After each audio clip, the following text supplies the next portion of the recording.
지난 시간 우리는 헤롯의 때를 함께 살펴봤습니다. 이 본론을 시작하면서 누가가 여러분 가장 먼저 언급을 했던 것은 바로 이 헤롯의 때였습니다. 헤롯의 때. 그 이유가 무엇 때문이었는지 이 기억이 좀 나십니까?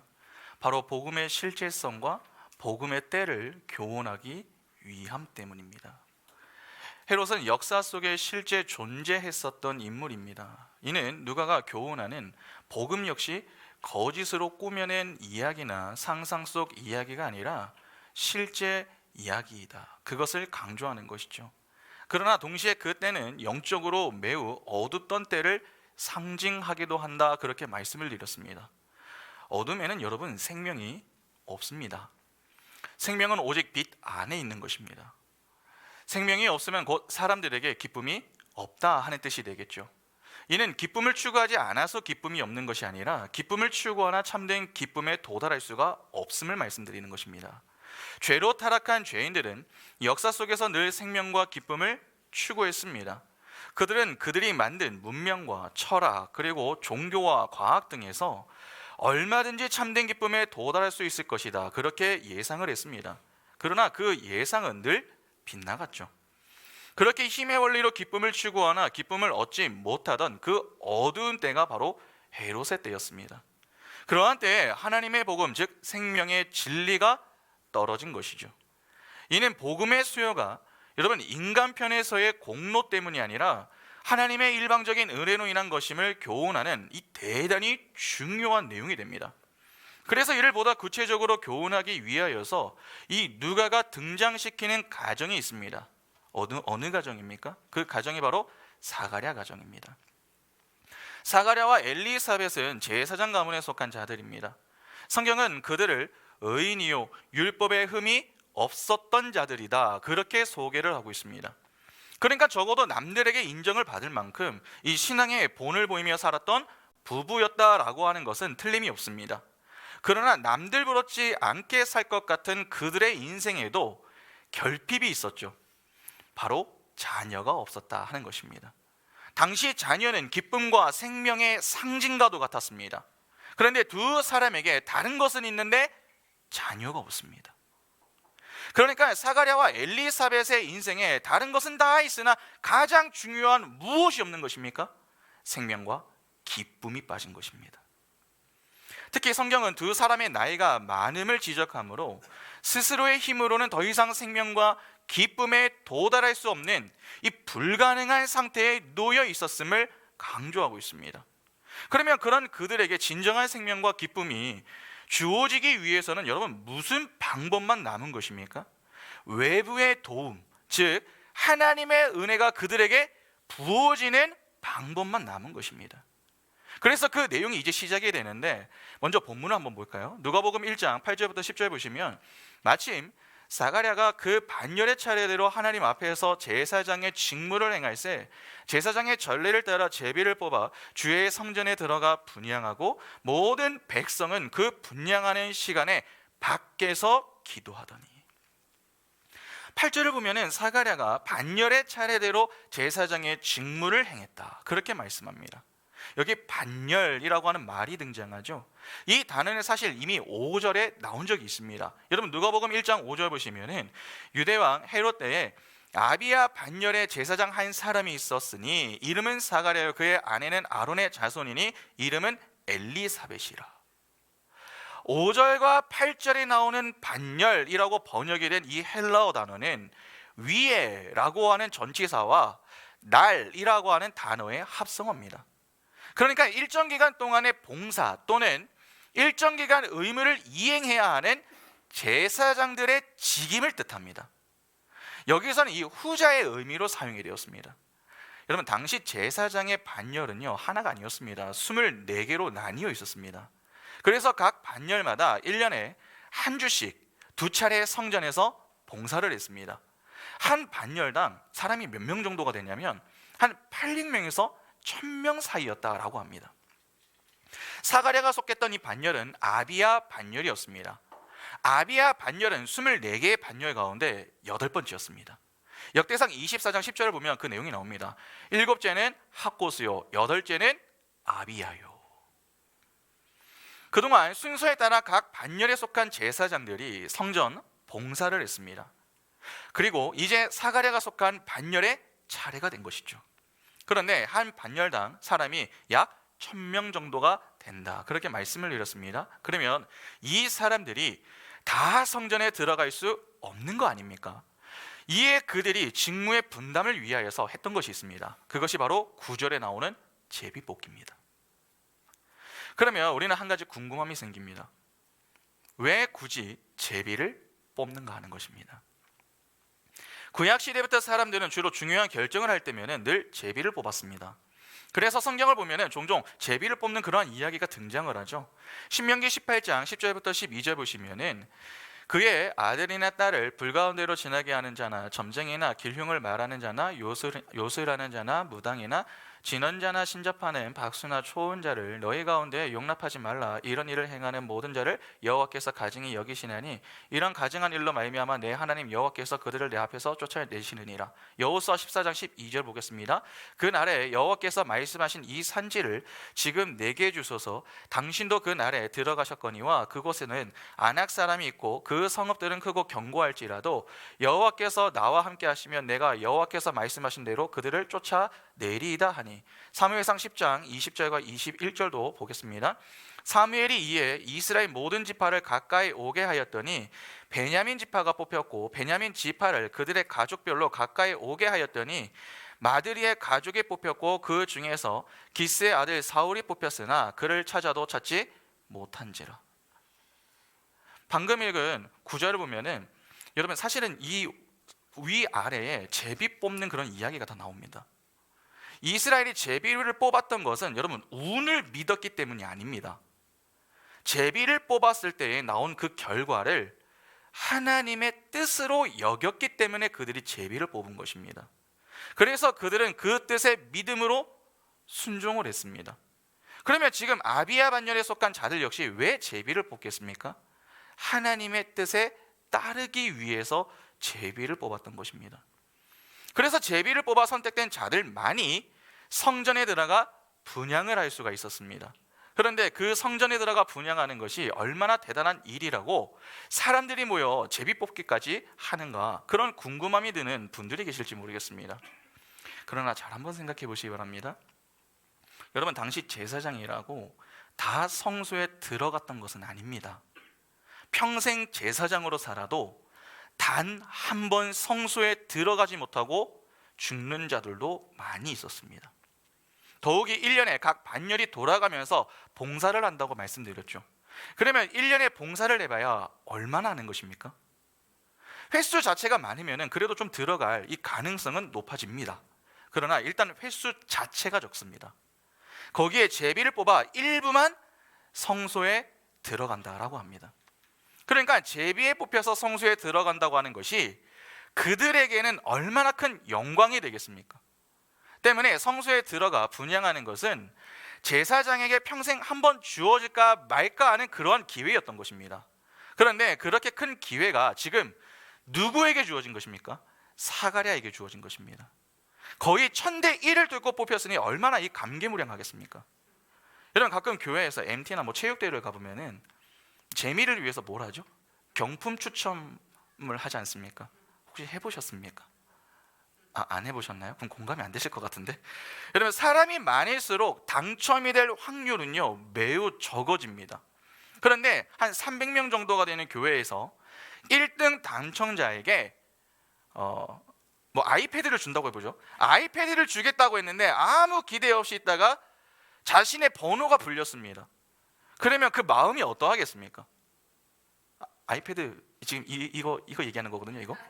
여러분 이게 이제 걸린 거예요. 그러면 그 마음이 어떻겠습니까? 300대 1을 듣고 자신이 당첨된 것에 크게 기뻐하지 않겠습니까? 그런데 지금 사가랴는 300대 1이 아닙니다. 1000대 1의 확률에서 뽑혔습니다. 그러니까 그의 마음이 어떠하겠습니까? 제사장으로 그의 가슴이 벅찬 것은 너무나도 당연한 것입니다. 그러면 사가랴 외에 다른 이들은 무엇을 하겠습니까? 10절에 모든 백성이 분향하는 시간에 밖에서 무엇을 했다고 하죠? 기도를 했다고 합니다.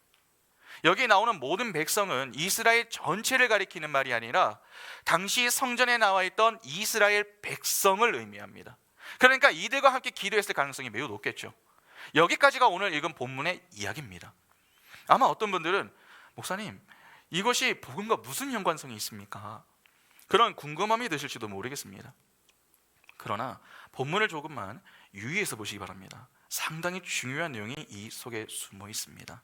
여러분, 지금 성소에 분향하러 들어간 사람은 사가랴입니다. 그가 그 성소에 들어갈 수 있었던 것은 제비뽑기에서 뽑혔기 때문입니다. 당시 제비뽑기의 결과는 하나님의 뜻으로 여겨진다 했습니다. 그러면 결과적으로 사가랴는 무엇 때문에 성소에 들어가게 된 것입니까? 그의 손이 금손이어서가 아니라 하나님의 뜻 때문입니다. 그러니까 사가랴는 하나님의 뜻에 따라 성소에 들어간 것이죠. 사가랴와 엘리사벳의 인생에 여러분 가장 필요한 것이 무엇이라고 했습니까? 하나님의 은혜라고 했습니다. 그러면 하나님이 그 은혜를 부어주시기 위해서는 어떻게 하셔야 합니까? 그냥 은혜를 부어주시면 됩니까? 자, 은혜 줄게, 그러면 끝입니까? 아니죠. 여러분, 그를 만나야 합니다. 그러니까 지금 하나님은 사가랴와 만나기 위하여서 그를 부르시는 것입니다. 그 만남의 장소로 정한 곳이 성소가 되는 것이죠. 다시 말해서 하나님은 은혜를 베풀기 위하여 반드시 사가랴를 만나야 했고, 이를 위하여 하나님은 그분의 뜻에 따라 일을 하셨던 것입니다. 그것이 제비를 뽑는 것으로 나타났던 것이죠. 오늘 본문을 문자적으로 보면은 사가랴는 여러분 상당히 이 운이 좋은 사람입니다. 8절도 보면은 마침이라고 하는 단어가 등장합니다. 하나님이 일하실 때가 마침 사가랴가 속했던 아비야 반열이 성소에 봉사를 할 때였다 하는 것이죠. 이런 우연이 어디 있습니까? 그런데 수많은 자들을 제치고 사가랴가 성소까지 들어가게 되었습니다. 평생 쓸 운을 이때 다 썼다고 해도 이상하지 않은 모습 아닙니까? 분명 세상 눈으로 보면 이 모든 것이 우연이고 운에 해당합니다. 그러나 하나님은 철저하게 그분의 계획과 뜻에 따라 움직이신 것입니다. 이와 비슷한 이야기를 보여주는 책이 하나 있는데 그게 바로 룻기입니다. 여러분, 룻기 2장 3절부터 5절을 잠깐 보시면은 룻이 가서 베는 자를 따라 밭에서 이삭을 줍는데 우연히 엘리멜렉의 친족 보아스에게 속한 밭에 이르렀더라. 마침 보아스가 베들레헴에서부터 와서 베는 자들에게 이르되 여호와께서 너희와 함께 하시기를 원하노라 하니 그들이 대답하되 여호와께서 당신에게 복 주시기를 원하나이다 하니라. 보아스가 베는 자들을 거느린 사원에게 이르되 이는 누구의 소녀냐 하니. 여러분, 가나안 땅에 흉년이 들어서 이 엘리멜렉이라고 하는 가족이 베들레헴을 떠나 모압 지방에서 거류하던 그 나오미가 여러분 이제는 그의 며느리와 함께 다시 고향으로 돌아왔습니다. 베들레헴에 오기는 했으나 두 여인은 빈손이었습니다. 나머지는 이 모압 지방에서 다 죽었습니다. 그런데 당시 두 여인이 들어왔을 때에 이 베들레헴은 보리를 추수할 때였습니다. 이에 며느리 룻이 시어머니를 위하여서 밭에 나가 일을 하려고 하죠. 그렇게 해서 그녀가 찾아간 밭이 여러분 보아스의 밭이었습니다. 그런데 성경을 보면은 그녀가 이삭을 줍는 그 보아스의 밭을 가리켜서 뭐라고 합니까? 우연히 엘리멜렉의 친족 보아스에게 속한 밭이다, 그렇게 이야기합니다. 그러니까 그녀가 찾아간 밭은 그녀의 가족과 깊은 관계가 있었던 곳이었던 것이죠. 그런데 그 밭을 그녀가 알고 간 게 아닙니다. 우연히 간 곳입니다. 그런데 더 흥미로운 것은 그녀가 보아스의 밭에서 일을 할 때에 그 밭 주인이었었던 보아스가 자기 밭에 와서 그녀를 발견했다 하는 사실입니다. 이 역시 성경은 보아스가 습관에 따라 자기 밭에 갔다 그렇게 기록하지 않고 마침 그 밭에 왔다 그렇게 기록을 하고 있습니다. 우연히 룻은 보아스의 밭에 갔고 마침 보아스는 자기 밭으로 온 것입니다. 그렇게 두 사람의 운명적인 만남이 일어납니다. 어떠십니까? 여러분, 이런 우연이 어디 있습니까? 그렇게 이후에 이야기를 보면 보아스가 룻을 아내로 맞아서 기업을 물어주고 그 기업 물음을 통해서 자녀가 태어난다는 족보 이야기로 책이 마무리됩니다. 룻기 4장 13절부터 22절 보시면 이에 보아스가 룻을 맞이하여 아내로 삼고 그에게 들어갔더니 여호와께서 그에게 임신하게 하심으로 그가 아들을 낳은지라. 여인들이 나오미에게 이르되 찬송할지로다. 여호와께서 오늘 내게 기업 물을 자가 없게 하지 아니하셨도다. 이 아이의 이름이 이스라엘 중에 유명하게 되기를 원하노라. 이는 내 생명의 회복자이며 내 노년의 봉양자라. 곧 너를 사랑하며 7 아들보다 귀한 내 며느리가 낳은 자로다 하니라.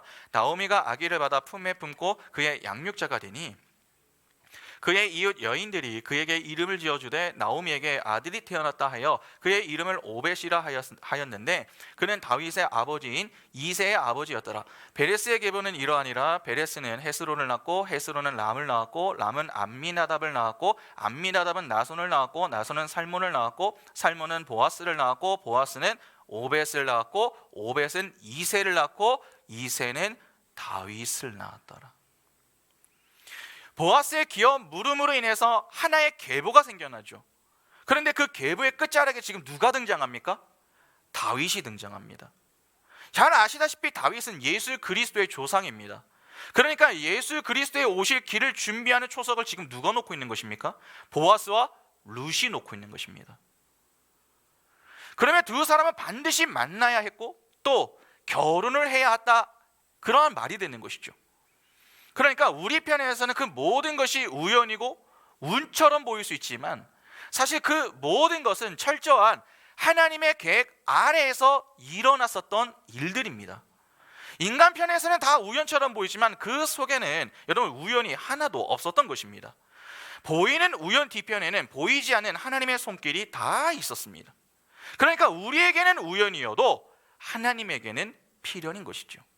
그러면 생각해 보시기 바랍니다. 엘리멜렉 가문이 많고 많은 곳에 굳이 모압으로 갔었던 이유가 무엇 때문입니까? 그곳에 다윗의 조상의 역할을 담당해야 할 여인이 있었기 때문입니다. 그래서 그 여인을 위하여 그곳에 가게 하신 것이고 다시 베들레헴에 와서 보아스를 만나게 하심으로 기업 물음으로 다윗의 계보를 완성시키신 것입니다. 그러니까 하나님의 일은 하나님의 때에 알맞게 진행이 되는 것이지 그냥 우연히 일어나게 되는 것이 아닙니다. 그분의 계획은 1.1획도 틀리지 않고 정확한 때에 정확하게 일어납니다. 그러면 지금 사가랴가 마침 성소에 들어가게 된 것도 하나님의 작정 속에 들어가 있었던 일이 되는 것이죠.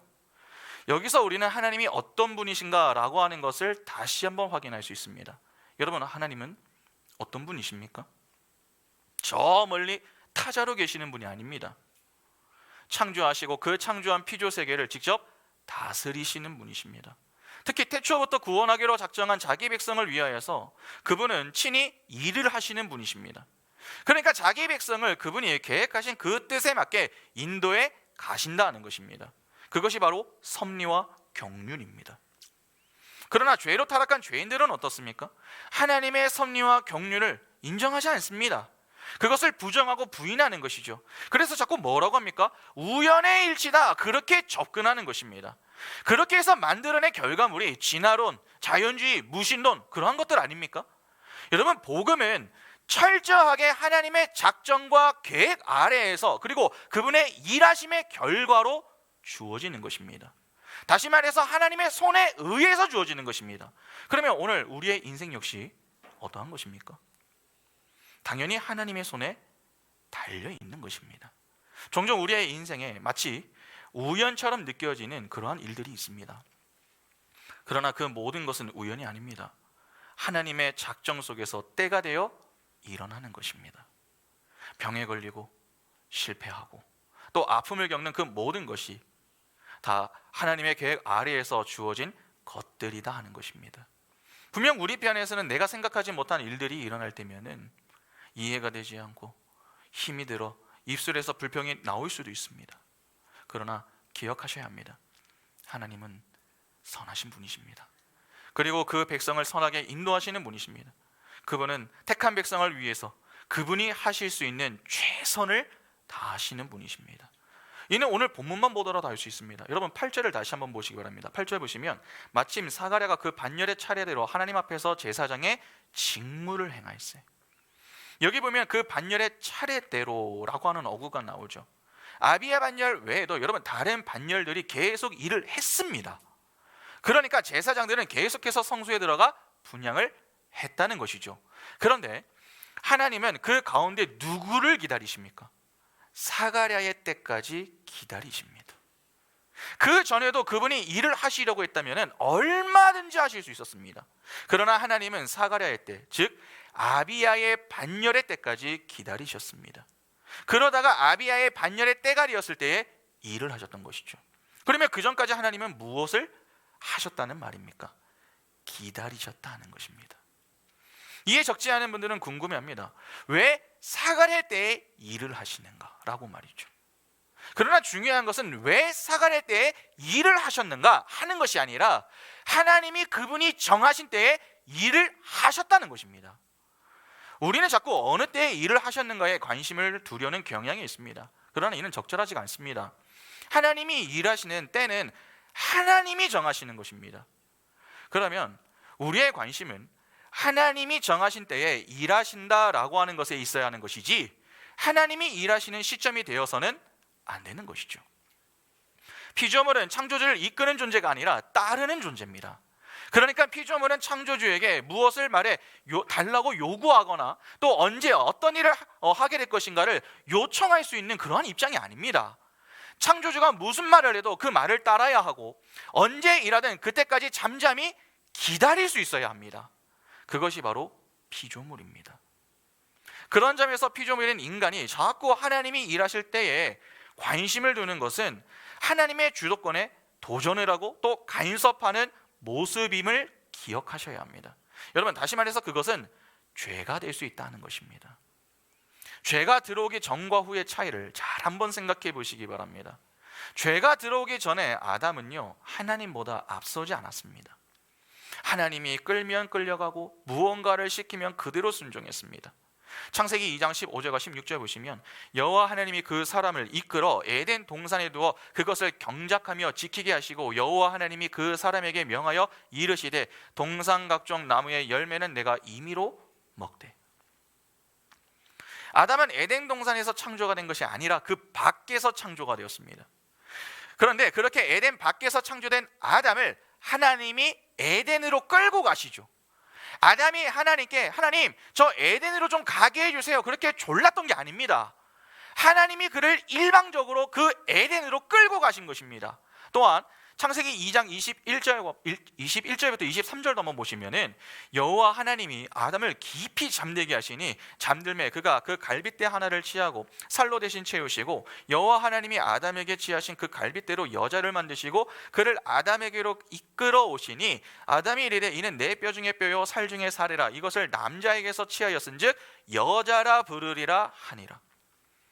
여기 보면 하나님이 하와를 만들기 위하여서 이 아담을 잠들게 하셨습니다. 하나님이 아담을 잠들게 했더니 아담이 잠을 잤습니다. 자기 싫다고 거부했던 것이 아닙니다. 잠들게 하셨더니 그냥 잠들었고 이후에 하와를 아담에게로 끌고 왔더니 그 하와를 보면서 아담이 뭐라고 합니까? 내 뼈 중에 뼈요 살 중에 살이다. 그러한 고백을 합니다. 그러니까 아담이 주도적으로 무언가를 하는 것은 단 하나도 없습니다. 모든 주도권은 하나님이 가지고 계십니다. 그러니까 아담이 하나님의 때에 맞추었던 것이죠. 이것이 바로 생명을 소유한 자의 모습입니다. 그러나 죄가 들어온 이유를 보면 어떻습니까?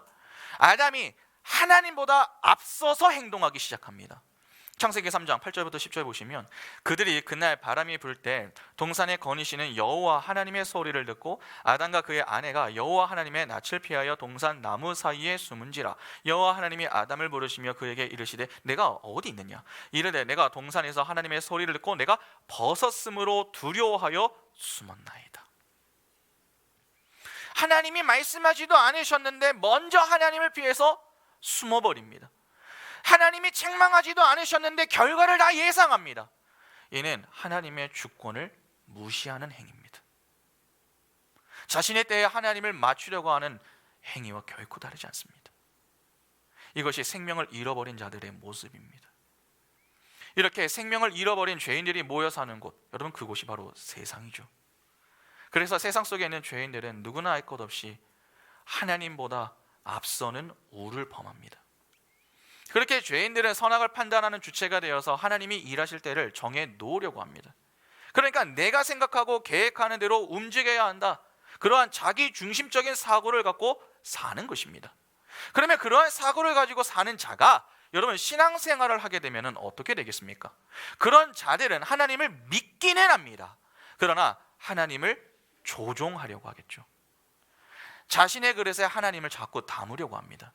그래서 기도를 할 때에 하나님, 저는 하나님의 때가 언제인지 알지 못합니다.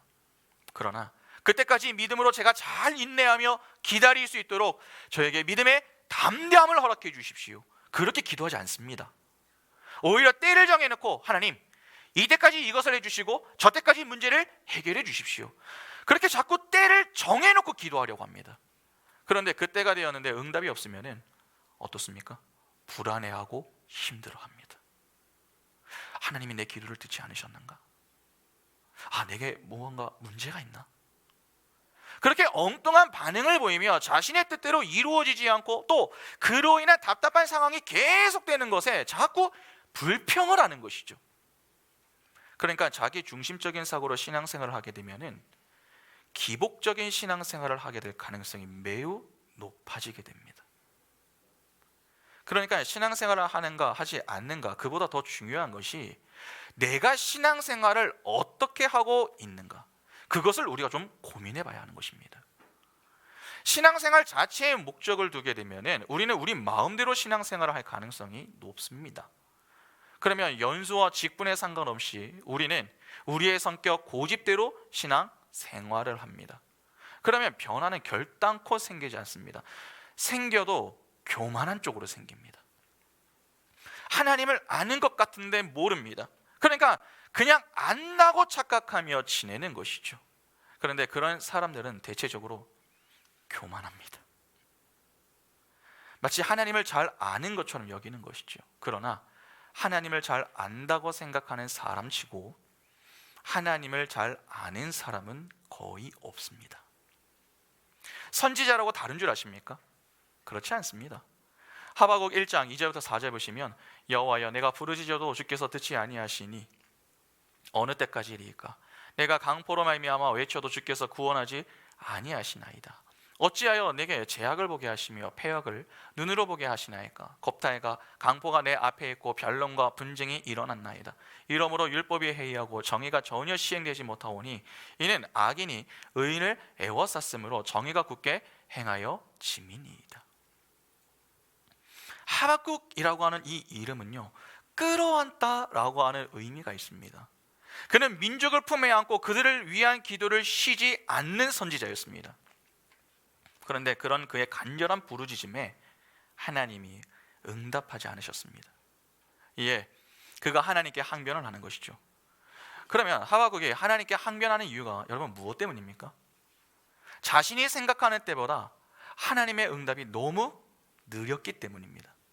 다시 말해서 그 스스로가 마지노선이라고 여기는 그 때를 미리 정해놓았기 때문이라는 것이죠. 여러분, 선지자라도 얼마든지 실수하고 넘어질 수 있습니다. 하박국은 자신의 항변이 정당하다 그렇게 여겼습니다. 자신이 과한 것이 아니라 하나님이 무심한 것이다 그렇게 그는 확신했습니다. 그러나 문제는 그것이 진짜 그의 문제였던 것이죠. 이후 하나님이 하박국에게 말씀을 주셨습니다. 듣지 않고 있었던 것이 아니라 하나님이 일하실 때를 기다리고 있었다 라고 하는 것을 그가 이후에 깨닫게 됩니다. 그러자 하나님께 항변했었던 그가 어떻게 변합니까? 하박국 3장 17과 18절 보시면 비록 무화과 나무가 무성하지 못하며 포도나무에 열매가 없으며 감람나무에 소출이 없으며 밭에 먹을 것이 없으며 우리의 양이 없으며 외양간에 소가 없을지라도 나는 여호와로 말미암아 즐거워하며 나의 구원의 하나님으로 말미암아 기뻐하리로다. 하나님을 찬양하는 자로 변합니다. 그러니까 우리의 불평과 원망은 대체적으로 하나님을 알기 때문이 아니라 하나님을 안다는 착각, 즉 교만에서 비롯되는 경우가 대부분입니다. 하나님은 결코 허술한 분이 아닙니다. 매우 체계적인 분이십니다. 그분이 우리를 구원하기로 작정한 때가 언제입니까, 여러분? 창세 전입니다. 에베소서 1장 4절부터 6절 보시면 곧 창세전에 그리스도 안에서 우리를 택하사 우리로 사랑 안에서 그 앞에 거룩하고 흠이 없게 하시려고 그 기쁘신 뜻대로 우리를 예정하사 예수 그리스도로 말미암아 자기의 아들들이 되게 하셨으니 이는 그가 사랑하시는 자 안에서 우리에게 거저 주시는 바 그의 은혜의 영광을 찬송하게 하려는 것이라. 하나님은 창세전부터 구원할 자를 미리 계획해 놓으셨습니다. 그래서 그때에 맞게 일하심으로 구원을 하셨던 것이죠. 인간 편에서는 그때가 언제인지 정확하게 알 수가 없습니다. 왜냐하면 하나님이 그것을 비밀로 숨겨 놓으셨기 때문에 그렇습니다. 골로새서 1장 26절과 27절 보시면 이 비밀은 만세와 만대로부터 감추어졌던 것인데 이제는 그의 성도들에게 나타났고 하나님이 그들로 하여금 이 비밀의 영광이 이방인 가운데 얼마나 풍성한지를 알게 하려 하심이라. 이 비밀은 너희 안에 계신 그리스도시니 곧 영광의 소망이니라. 하나님의 때에 나타나는 것이 복음 아닙니까? 그런데 그 복음이 비밀에 붙여졌습니다. 바울은 그것이 만세와 만대로부터 감추어졌다, 그렇게 이야기합니다. 하나님이 그 모든 것을 감추어 놓으셨기 때문에 우리는 하나님의 때가 언제인지 알 수가 없습니다. 그러나 하나님은 그분이 세우신 정확한 때에 일을 하십니다. 그러니까 하나님은 능력이 부족해서 일을 하지 못하시는 게 아니라 그분의 때까지 기다리고 계시는 것이죠. 하나님은 그분의 때가 차면은 일을 하십니다. 우리가 생각하는 때보다 하나님이 계획하신 때가 더 정확합니다. 우리 눈에 이 때는 틀렸다, 안 될 것이다, 불가능할 것이다, 그렇게 여겨도 하나님은 우리의 이성과 경험을 뛰어넘어 일하실 수 있는 분이십니다. 우리가 왜 하나님을 제대로 믿지 못하는 것입니까? 우리의 시선에서 하나님을 믿으려고 하기 때문에 그렇습니다. 다시 말해서 육의 힘으로 영을 믿으려고 하기 때문에 그렇죠. 아닙니다. 하나님의 말씀은 영입니다. 그 영을 육으로 받으면 죽음이 되는 것입니다. 영은 영으로 받아야 됩니다. 그래서 우리에게 필요한 것이 바로 성령 아닙니까? 성령의 도움을 받지 않으면 우리는 우리의 힘을 의지하게 되고 우리의 힘으로 하나님을 자꾸 믿으려고 시도합니다. 그러나 하나님은 자기 백성에게만 자기를 계시하시는 분이십니다. 그래서 같은 말씀을 들어도 반응은 제각각인 것이죠. 성령의 도움을 받은 자는 성령의 조명 아래 함이 된 말씀이 깨달아집니다. 그러나 그렇지 않은 자는 아무리 들어도 깨닫지를 못합니다. 그러면 깨닫는 자와 그렇지 못한 자는 어떻게 되겠습니까? 의지하는 것이 다르기 때문에 반응도 다릅니다. 성령을 의지하는 자는 하나님의 때에 하나님이 일하실 것을 믿기에 때에 연연하지 않습니다. 하나님의 때까지 믿음으로 인내하며 그 때를 소망하죠. 그러니까 하나님에게 자신을 맞추려고 하는 것입니다. 그러나 그렇지 않고 자신의 힘을 의지하는 자는 하나님이 어느 때에 일하실 것인가에 자꾸 관심을 쏟으며 자신의 때에 하나님을 맞추려고 합니다. 그래서 열심을 냅니다. 하나님께 잘 보여서 자신의 원함을 이루어내려고 합니다. 그래서 예배도 열심히 하고 성경도 열심히 읽고 봉사도 열심히 하며 헌금도 많이 내서 하나님을 감동시키려고 합니다. 겉으로 보기에는 훌륭하게 보일 수 있습니다. 그러나 그렇게 열심을 내는 것은 하나님의 칭찬이 아니라 하나님의 진노를 산다라고 하는 것을 명심하셔야 됩니다. 하나님은 겉으로 드러나는 행위를 보시는 게 아니라 그 중심을 보시는 분이십니다.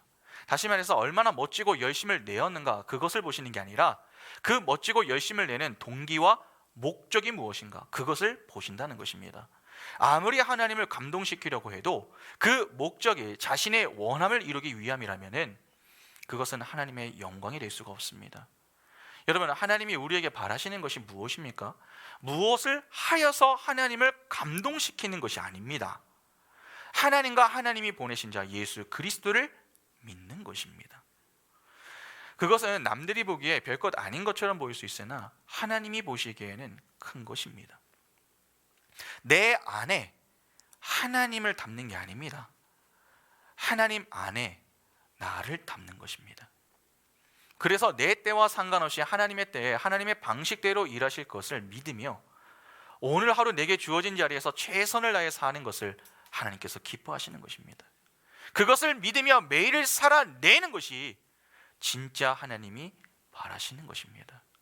하나님이 굳이 사가랴 때까지 기다리셨다가 일하신 이유가 여러분 무엇인 줄 아십니까? 여러분, 사가랴란 이름의 뜻이 무엇이었습니까? 하나님은 잊지 않으신다. 그러면 하나님이 그분의 때까지 누구를 잊지 않으신다고 하는 말입니까? 자기 백성을 잊지 않으신다 하는 말입니다. 자기 백성과 맺은 언약을 기억하시며 그분의 때까지 기다리시는 분이 바로 하나님이십니다. 그렇게 기다리고 또 기다리시다가 그분의 때가 되면 하나님은 약속대로 일하십니다. 그 약속의 성취를 경험한 자들이 바로 우리 아닙니까? 그러면 우리가 할 일은 무엇입니까? 그 언약에 신실하신 하나님을 잠잠히 소망하는 것입니다. 보이는 세상이 아니라 보이지 않는 하나님을 의지하며 주님과 동행하는 것이죠. 그러면 하나님은 언약의 성취를 경험한 자들을 어디로 데려가십니까? 다시 말해서 성도가 걸어가는 마지막 자리가 어디인가 하는 것입니다. 바로 영광의 자리입니다. 제비뽑기를 통해 제사장이 성소에 들어갔다라고 하는 것은 일평생 단 한 번 주어질까 말까 하는 기회라고 했습니다. 그런데 사가랴가 그 기회를 얻었죠. 이는 그가 제비뽑기 실력이 좋아서가 아닙니다. 하나님 때문입니다. 하나님 때문에 그가 섰던 자리가 바로 영광의 자리였습니다. 이는 하나님이 자기 백성을 어떤 자리로 인도하시는가, 그것을 보여주는 작은 그림이 되는 것입니다. 성도의 마지막 자리, 결국은 영광입니다. 다시 말해서 궁극적인 승리의 자리에 서는 자가 여러분 성도와 교회라는 것입니다. 그래서 아까 읽었었던 에베소서 1장 6절을 보면은 여러분 바울이 뭐라고 말을 했습니까? 그의 은혜의 영광을 찬송하게 하려고 하는 것이다. 하나님을 찬송한다, 그렇게 이야기합니다. 그러니까 성도가 서는 마지막 자리는 찬양의 자리인 것이죠. 그것이 본래 성도의 자리였습니다. 그런데 바울은 그냥 찬송이라고 하지 않았습니다. 은혜의 영광을 찬송한다라고 했습니다. 그러면 성도가 찬양하는 그 자리가 어떤 자리라는 것입니까? 영광의 자리라는 것입니다. 그러니까 성도의 마지막 자리는 여러분 다른 자리가 아닙니다. 영광입니다. 성도의 마지막은 저주와 심판 그리고 죽음의 자리가 아닙니다. 반대로 회복과 기쁨과 생명이 가득한 자리입니다. 그것이 우리가 설 궁극적인 자리입니다. 하나님이 그 자리로 우리를 인도해 가시는 것이죠. 비록 고난이라는 과정을 통과하지만 그 모든 과정이 지나면 우리에게는 복이 기다리고 있는 것입니다. 때문에 성도는 걱정할 필요가 없습니다. 지금 내가 겪고 있는 아픔, 힘듦, 괴로움 등 그 모든 것은 내가 잘못 살았기 때문에 생겨난 게 아닙니다. 때문에 내 인생의 그 모든 것을 삭제시킬 이유가 없습니다. 그때 내가 그러지 말았어야 했는데 내가 너무 미련했다, 여러분 그런 후회를 해서는 안 됩니다. 성도에게 후회란 단어는 그리 어울리는 단어가 아닙니다. 설령 내 실수로 실패를 경험하고 질병에 걸렸다고 할지라도 하나님은 실수와 실패를 하지 않으시는 분이십니다. 그 모든 것까지도 선용하여 성공과 승리와 영광의 자리에 서게 만드시는 분이십니다. 그 전능하신 하나님이 바로 우리가 믿는 하나님인 것입니다.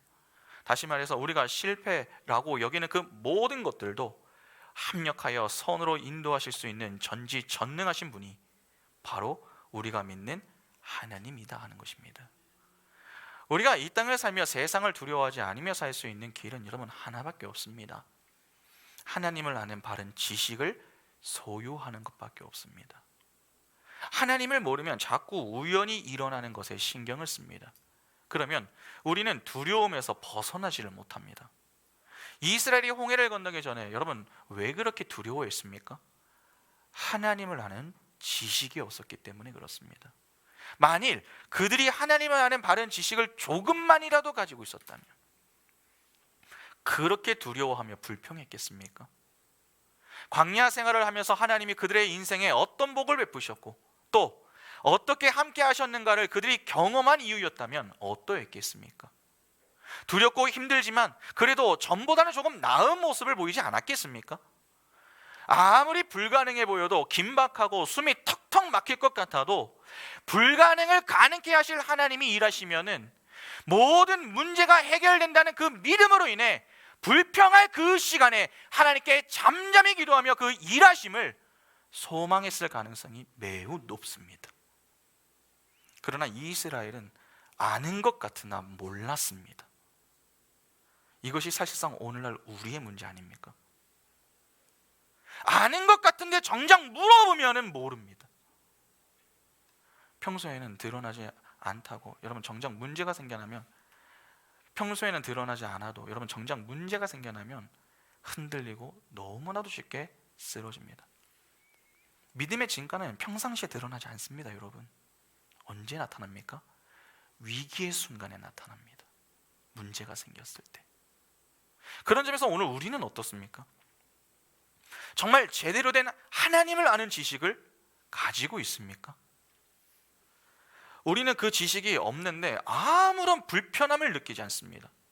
지식이 없어도 별로 괴로움이 없는 것이죠. 그런데 세상 지식이 없는 것으로는 그렇게 괴로워하고 힘들어합니다. 이상하지 않으십니까? 세상 지식은 우리의 불안함을 온전히 해결해 주지 못합니다. 자꾸 불안해서 더 하려고 하죠. 여러분, 그러나 하나님을 아는 지식은요, 다릅니다. 우리의 모든 불안과 염려, 슬픔의 모든 문제를 해결해 줍니다. 그러면 적어도 우리가 열심을 내야 하는 쪽은 도대체 어느 쪽입니까? 하나님을 아는 지식 쪽 아닙니까? 진짜 가져야 할 지식을 얻기 위해서는 애를 쓰지 않고 그 외에 부수적인 것들에 현안을 내며 늘 하나님께 불평을 하는 이유가 도대체 무엇이죠? 그러면 하나님이 그렇게 말씀하지 않겠습니까? 제발 좀 알아라. 그렇게 나를 모르냐? 원망하는 우리에게 미안하다, 그렇게 사과하는 게 아니라 믿음 없는 우리를 향해 책망하십니다. 하나님을 아는 일에 열심을 내지 않으면 우리는 반드시 그 반대의 일에 열심을 내게 됩니다. 그러면 결국 무너집니다. 그래서 호세아를 보면 호세아 선지자가 이렇게 이야기합니다. 호세아 4장 1절부터 6절 보시면, 이스라엘 자손들아 여호와의 말씀을 들으라. 여호와께서 이 땅 주민과 논쟁하시나니 이 땅에는 진실도 없고 인의도 없고 하나님을 아는 지식도 없고 오직 저주와 속임과 살인과 도둑질과 간음뿐이요 포악하여 피가 피를 뒤이음이라. 그러므로 이 땅이 슬퍼하며 거기 사는 자와 들짐승과 공중에 나는 새가 다 세잔할 것이요 바다의 고기도 없어지리라. 그러나 어떤 사람이든지 다투지도 말며 책망하지도 말라. 내 백성들이 제사장과 다투는 자처럼 되었음이니라. 너는 낮에 넘어지겠고 너와 함께 있는 선지자는 밤에 넘어지리라. 내가 내 어머니를 멸하리라. 내 백성이 지식이 없으므로 망하는도다. 내가 지식을 버렸으니 나도 너를 버려 내 제사장이 되지 못하게 할 것이요 내가 내 하나님의 율법을 잊었으니 나도 내 자녀들을 잊어버리리라. 이거 무서운 말 아닙니까? 하나님을 아는 지식이 없으면은 우리는 자꾸 보이는 세상 앞에서 작아지고 두려워합니다. 그래서 세상 사람들처럼 로또나 점, 타로 등과 같은 것을 은근히 즐기면서 운이 좋기를 자꾸 기대하는 것이죠. 그러나 성도는 그러한 것들에 여러분 시간과 물질을 낭비하는 자들이 아닙니다. 진짜 성도의 인생에 필요한 것은 운이 아니라 하나님을 아는 지식입니다. 그런 점에서 우리는 호세아의 눈물 섞인 호소에 귀를 좀 기울일 필요가 있습니다. 호세아 6장 1절부터 6절 보시면, 오라 우리가 여호와께로 돌아가자. 여호와께서 우리를 찢으셨으나 도로 낫게 하실 것이요 우리를 치셨으나 싸매어 주실 것임이라. 여호와께서 이틀 후에 우리를 살리시며 셋째 날에 우리를 일으키시리니 우리가 그의 앞에서 살리라. 그러므로 우리가 여호와를 알자. 힘써 여호와를 알자. 그의 나타나심은 새벽빛같이 어김없나니 비와 같이 땅을 적시는 늦은 비와 같이 우리에게 임하시리라 하니라. 에브라임아 내가 내게 어떻게 하랴? 유다야 내가 내게 어떻게 하랴? 너희의 인애가 아침 구름이나 쉬 없어지는 이슬 같도다. 그러므로 내가 선지자들로 그들을 치고 내 입의 말로 그들을 죽였노니 내 심판은 비처럼 나오느니라. 나는 인애를 원하고 제사를 원하지 아니하며 번제보다 하나님을 아는 것을 원하노라. 하나님을 아는 것을 원하노라. 진정 하나님을 아는 지식이 우리에게 있습니까? 하나님이 어떤 분이십니까? 섭리와 경륜으로 우리의 인생을 선하게 인도하시는 분이십니다. 하나님은 그분의 때에 그분의 방식대로 일하시는 분이시며 반드시 우리를 영광의 자리에 서게 만드시는 분이십니다. 여러분, 성도는 마지막을 모르고 걸어가는 자들이 아니라 마지막을 알고 걸어가는 자들입니다. 지금 내 상황이 열악하고 지금 내 문제가 크게 보인다고 절망하거나 힘들어하지 마시기 바랍니다. 우리는 지금 하나님의 때를 향하여 걸어가는 과정의 한 지점을 지나가고 있는 자들입니다. 점을 보고 불평하지 마시고 선을 보고 점을 지나는 우리의 인생을 붙들고 인도하시는 그 하나님만 잠잠히 소망하시기 바랍니다. 정말 모든 것이 하나님의 손에 달려 있음을 알고 하나님의 주권을 믿으며 사는 성도가 분명하다면 우리는 하나님이 허락하신 그 모든 자리에서 최선을 다해야 합니다. 하나님이 우리를 기억하고 계십니다. 하나님이 우리를 위하여 지금도 일하고 계십니다. 하나님이 하나님의 때에 반드시 우리를 영광의 자리로 인도하실 것입니다.